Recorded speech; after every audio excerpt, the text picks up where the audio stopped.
ልብ በሉ። እኔ ሕይወት ነኝ ማለት ከኔ ውጪ ሌላ ሕይወት የለም ማለቱ ነው።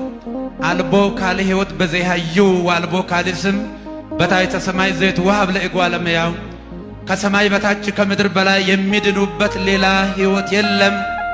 ሕይወት ጌታችን አምላካችን መድኃኒታችን ኢየሱስ ክርስቶስ ነው ይላል ሐዋርያው ቅዱስ ጴጥሮስ።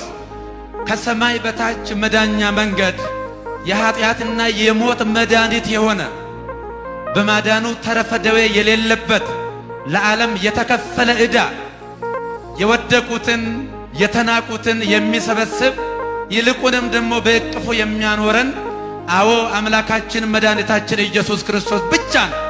ቅዱስ ጳውሎስ በአንደኛ ቆሮንቶስ ምዕራፍ 1 ቁጥር 23 ላይ አይሁድን ጥበበ ተአምረ ይሳሉ ወጽርን ጥበበ ያስሱ ነነሳን ንሰብክ ክርስቶስ አዘ ተሰቅለ።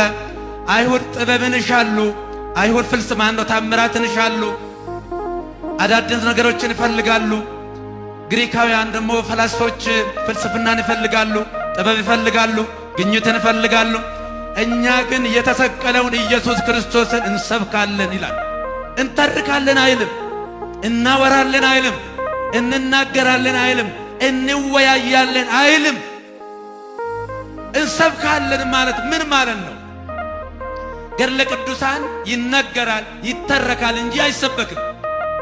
ድርሳን ይነገራል ይተረካል እንጂ አይሰበክም።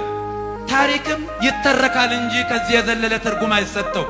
ነገር ግን ለዘላለሙ የሚሰበከው ጌታችን አምላካችን መድኃኒታችን ኢየሱስ ክርስቶስ ነው። እኛ የተሰቀለውን የቤተ ክርስቲያን ሕይወት ቤተ ክርስቲያንን በደሙ በቁስሉ በሞቱ ሕይወት የሰጣት ያቆማት ጌታችን አምላካችን መድኃኒታችን ኢየሱስ ክርስቶስ አዎ የሁላችንም ሕይወት ነው፣ የዓለም ሕይወት ነው።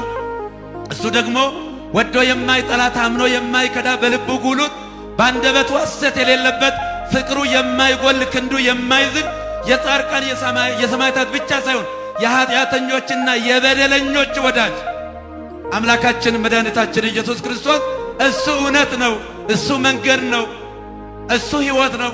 ስለዚህ ለዘላለሙ በምድርም የምንሰብከው የምንመሰክረው በሰማይም በምስጋና የምንቀጥለው ታላቁ የ2000 ዘመን ትኩስ ርዕሰ ዜና የሆነው አምላካችን መድኃኒታችን ኢየሱስ ክርስቶስ ለዚህ ታላቅ አገልግሎት ስለጠራችሁ ደስ ይበላችሁ።